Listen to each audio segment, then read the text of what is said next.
بسم اللہ الرحمن الرحیم۔ السلام علیکم ورحمۃ اللہ وبرکاتہ۔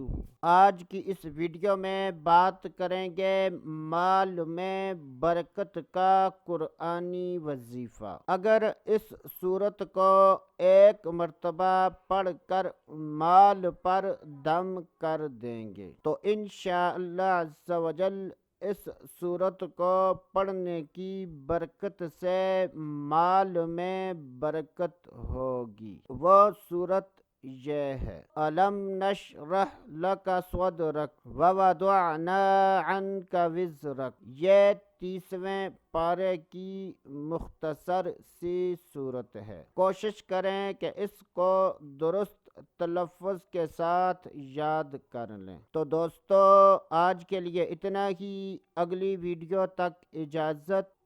اللہ حافظ۔